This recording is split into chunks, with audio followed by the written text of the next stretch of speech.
嗨，大家好，欢迎来到使人驾到的你不知道的三国系列，我是主持人叉叉 Y， 我是金老师。好的，我们今天要来聊聊的是《三国》这个电视剧的第13集。一开始呢，我们就看到汉献帝他长大了之后呢，就带了一些宦官或是他身边的这些官员们，回到了残破不堪的洛阳城。这个当中呢，就看到他非常的辛苦啊，想要吃东西都吃不到，想要喝东西也喝不到。结果这时候来了一个救星，就是曹操啦。曹操他带了热汤笼络了这些人。那我们就在这个过程当中呢，我们就看到呢，曹操就一步一步的掌握了汉献帝。那我就还蛮好奇的，就是说汉献帝真的有像是电视剧里面讲的一样，就是说，没什么实力啊，软趴趴的一个人吗？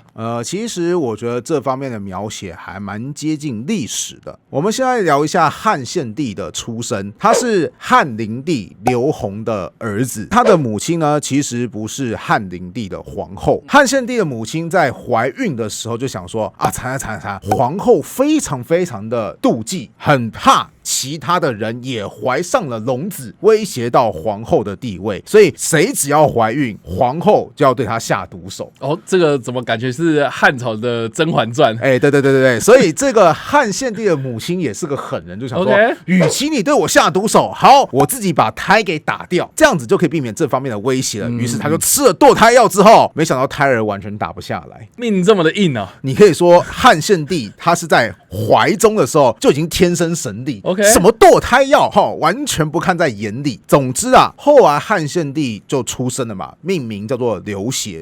我多提一下，我们现在一天到晚讲汉献帝，都是他死掉之后后人给他的封号啊，是，不会有人在他生前就说，献帝啊，信人家砍你说，等一下，什么叫献帝？国家给献出去吗？所以这个东西是我们现在为了方便描述，所以才不断的叫他汉献帝。历史迷请不要这个太过于建议。总之呢，汉献帝出生之后嘛，没过多久，他的母亲就被皇后毒杀了。真的如同他所料，就是皇后果然非常的嫉妒。那汉献帝后来交由祖母董太后逐渐的抚养长大，然后就来到他的人生的第一个关键点，就是董卓之乱。当时其实董卓带兵进入到洛阳城的时候，其实是看到洛阳已经陷入一片混乱。本来是大将军何进想要诛杀宦官嘛，没想到宦官反而把大将军何进先下手为强给除掉了。于是大将军底下的袁绍带兵把所有宦官都给杀了，整个洛阳城是一片混乱的状态下，汉献帝跟他的哥哥叫汉少帝一起流落到洛阳城的郊外，结果遇到了董卓。那董卓就问说，到底发生什么事情？怎么一片混乱？然后本来应该是皇帝，年纪也比较大一点点的汉少帝，反而就是就是被吓到说话语无伦次。而年仅9岁，当时还是陈留王的汉献帝就讲说，我告诉你到底发生什么事情。董卓就觉得说，这小孩子有点意思哦。当然后来我们第一集就讲到嘛，就是董卓后来要掌握朝权的时候，又觉得说汉献帝的祖母是董太后，这个董跟我这个董是可以勉强牵扯上一些关系的所以立这个本来就比较聪明，跟我又可以勉强沾亲带故的新皇帝比较好用，于是汉少帝就被废除掉啦，汉献帝就这么上位了。但是他当上皇帝并不是他一生当中的幸运，可以说是接下来又遇到接连的不幸。他是靠谁上位？是靠董卓上位的。但董卓后来怎么样？被杀了。对啊，被王允给推翻了嘛，对不对？当然王允可能就是想说，反正这个时候汉少帝也已经过世了，对，那汉灵帝也只剩下你这个儿子，继续让你来当皇帝也是很正常的一件事情啦。没想到这个王允没过几天怎么样？又被杀了。对，没错。董卓的部将李傕、郭汜带兵进入到了长安城当中，而这个李傕跟郭汜就不是那么的尊重皇帝了根据史料，献帝起居注有这么写，诸事臣皆有机色，就是当时其实李傕跟郭汜掌握长安城的时候，自然是一片混乱。尤其李傕跟郭汜后来还反目成仇，有爆发过火拼事件，大家都忙着打仗，根本没人在鸟皇帝。那皇帝当时旁边的那些侍卫或者是一些大臣都已经面有饥色，吃都吃不饱了哈。那面对这种情况哈，汉献帝就只好派人去找李傕说：“我求你哈，给我5斛的米，斛是算是一种装米的一种用具，5具牛骨，让我给旁边的人稍微吃一点东西，好不好？”你看这个要求非常非常的卑微。是啊，他要的不是5头牛，而是你给我牛骨，对对啊，那上面可能有一些碎肉剔下来啊，加减吃这样子。那牛骨熬汤啊，我让我旁边人稍微就是不要那么饿，拜托你好不好？结果李傕怎么回答？朝补上饭，何用米为？什么意思？就是说你要米来做饭干什么？其实这句话就非常莫名其妙。对啊，这是什么意思？那到最后又觉得说，好啦，你要是不是 OK？ 好。我给你牛骨，什么东西呢？腐牛骨，臭掉的。对，OK， 好，皆臭不可食。当时汉献帝看了就大怒啊，想要说你这是对待我什么态度？结果还是旁边人讲说，哎呀，李傕郭汜啊，他们本身就是一个很粗鄙的人啊，你现在不要跟他们计较哈。其实我猜倒不是说不要跟粗鄙的人计较，而是李傕本来就很不尊重你，人家又带兵，万一你把他惹毛了，下一步怎么样？把你干掉啊！对啊，所以后来汉献帝就是很心不甘情不愿说，对，你讲的话有道理哈。所以其实献帝在董卓死掉之后，在长安城待的并不是很开心。终于在西元195年7月，汉献帝就带领着愿意跟随他的大臣以及少量的部队逃离了长安城。那结果汉献帝在长安的时候，李傕跟郭汜都对他爱理不理，就是那种你要吃什么牛骨嘛？要牛骨是不是烂掉我给你啦？结果等到汉献帝跑出长安之后，李傕跟郭汜反而觉得说不行，不能让皇帝走了，因为我们现在有权威，就是因为掌握了皇帝，他要是跑了，我们哪来的权威啊？于是想尽办法去追上汉献帝，所以汉献帝算是在一边抵挡一边逃难的情况下，慢慢的才终于来到洛阳城附近。所以一开始我们看到电视剧他演的，他返回到洛阳的那个时候，其实就是这个时间点了嘛。对 ，OK。而且其实汉献帝也很快意识到说，就凭我身旁这些残兵败将，是根本不可能抵抗追杀的，这看起来蛮惨的。对，所以我一定要呼救其他人，愿不愿意赶快前来救援。是，那有一个人就注意到说，这个是个好的时机点，那就是接上我们剧情当中的曹操率领部队迎接汉献帝啦。那这边我就蛮好奇，想问一个问题啊，就是说汉献帝他应该不是只有专门抠曹操过来吧？对，那难道除了曹操以外，就没有人去帮他了吗？好，那其实当时是有一些人去劝他们的君主说，你要赶快去掌握汉献帝。这其中最有名的就是袁绍的手下，叫做沮授。根据《三国志·袁绍传》里面的描述，沮授也就是袁绍的部下，他是这么说的：今州城初定，兵强势富，西迎大驾。这个大驾就是指汉献帝，急攻邺都。什么意思？就是我们现在已经有稳固的势力地盘了，兵强马壮的。这个时候我们就要赶快把汉献帝给接过来。接过来之后干什么呢？挟天子而令诸侯，蓄士马以讨不停。谁能预知？就是我们挟持的天子就可以号令四方，再加上我们强大的兵力，谁只要反抗我们，我们就去征讨谁。在汉朝民意的情况下，谁能够抵挡我们呢？我这个听起来蛮霸道的哦。对，所以大家很熟悉的挟天子而令诸侯，就是从这边出来的。袁绍后来觉得说，不对啊，我把汉献帝给接过来之后，那以后我是不是要听汉献帝的话？万一汉献帝的想法跟我袁绍想法是相反的啊，我不好反抗啊，对不对？因为他是皇帝啊，我干嘛要自找这个麻烦？所以袁绍他并没有很积极去做这件事情。那相比之下，曹操就积极很多。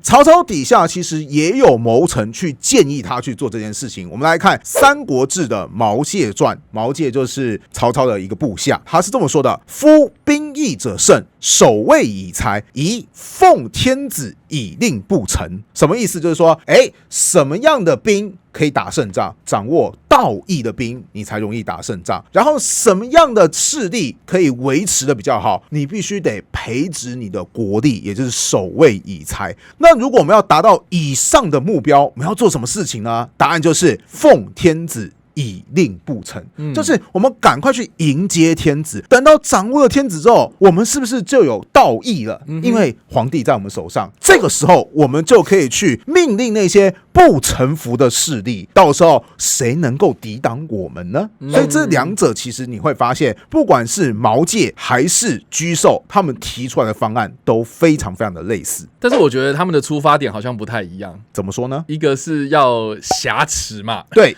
一个是要我们把他找过来，我们听你的啊，但实际上是按照我的意思去做。对对对对，我们看一下挟天子而令诸侯，听起来就比较霸道啊。是啊，挟嘛，就是威迫嘛，挟持的意思嘛，对不对？那奉天子是什么意思？你要奉迎，你要恭恭敬敬的去对待天子。是，虽然目的是一样的，就是我们都是要透过掌握天子去号令整个天下，但是对待天子的态度，一个非常的霸道，一个非常非常的恭敬，而且曹操反而是比较恭敬的那一个。因此，我觉得啊，历史上汉献帝被曹操接纳之后，当然逐渐的曹操把他的权力慢慢的给抽走。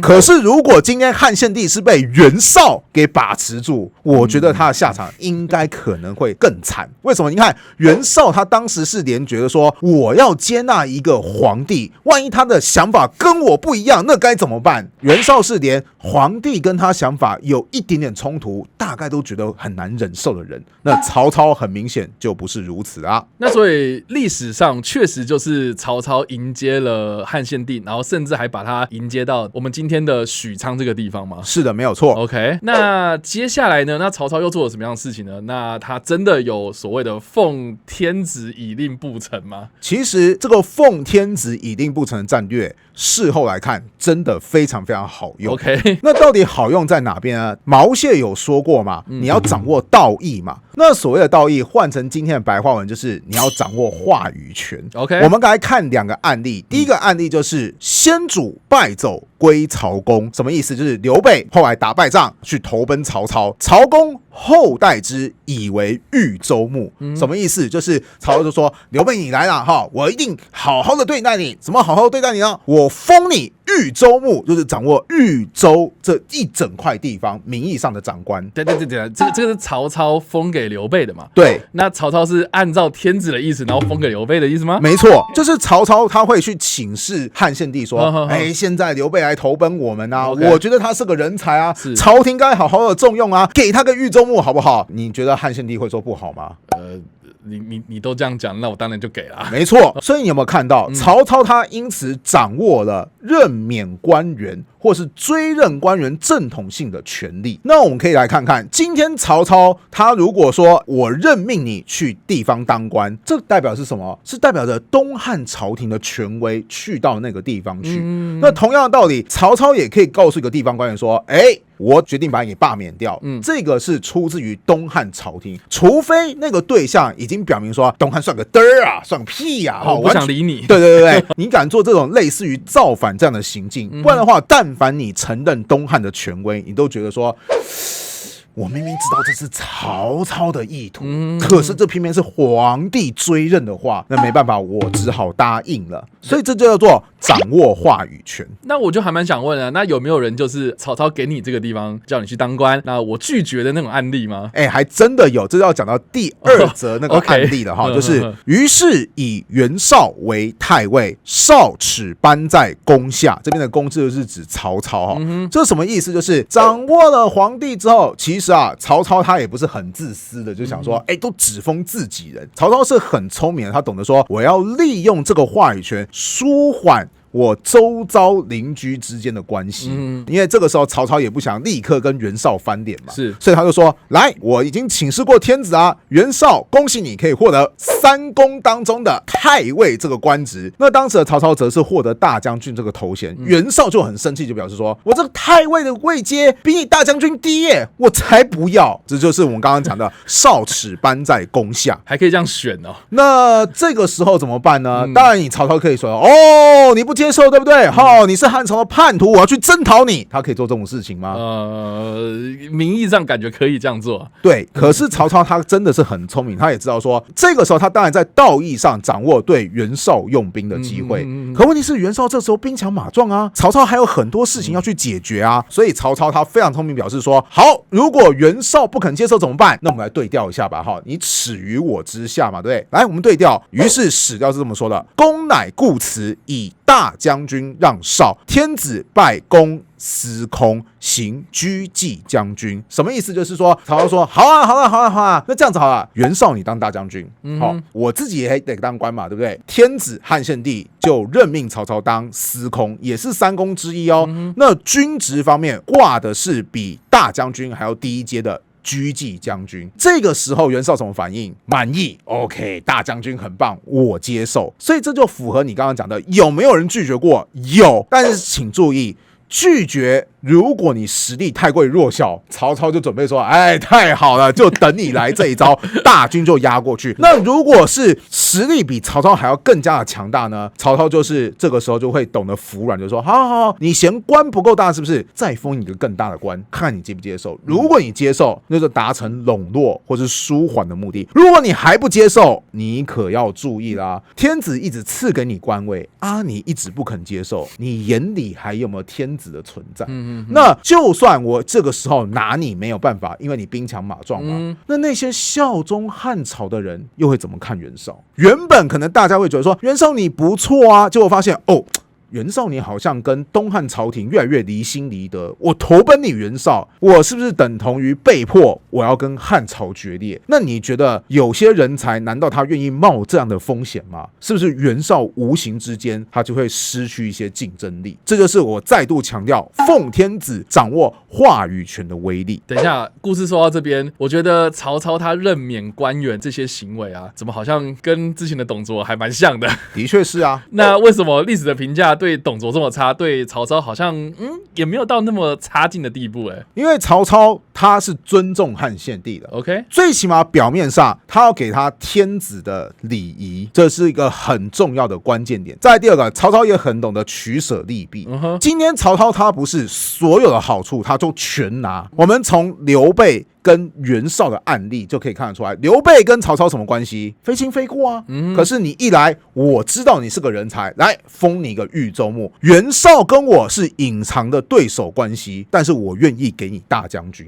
OK。那董卓不是啊，董卓当年在长安是怎么样？掌握了大权之后，开始大批的搜刮财产，还甚至建造了一个屋堡，然后把所有财产堆到里面去之后，就想说啊，如果天下有变，最起码这些财产还是我的啊，就是有一种就是好东西都得在我手上。当然就搞得董卓的敌人很多，因为大家会觉得说你这个人非常非常霸道，就自肥嘛。对，那曹操敌人会怎么样？曹操敌人有的时候会觉得说，曹操这个人很会做人，甚至我不是曹操的敌人我可以加入曹操啊，对不对？因为曹操都那么的重用我了，如果跟着他又很有前途的话，那我干嘛不投靠在他之下？所以我觉得这个第二点，曹操很懂得应对进退以及取舍利弊，就是决定了他跟什么李傕、郭汜、董卓这些一度掌握过汉献帝的人，为什么那些人都失败了？因为那些人太过于自私。那曹操为什么会成功？因为曹操他更有远见，他可以忍受吃小亏，但完成他的最终目的。好的，以上呢，这个就是我们这一集的内容啦。我们介绍了有关于汉献帝，还有后续他跟曹操之间的关系。不知道大家来听完这个故事之后有什么样的想法，欢迎在留言区方留言，我们来跟你做互动跟讨论哦。你不知道的三国，我们下次再见，大家拜拜，拜拜。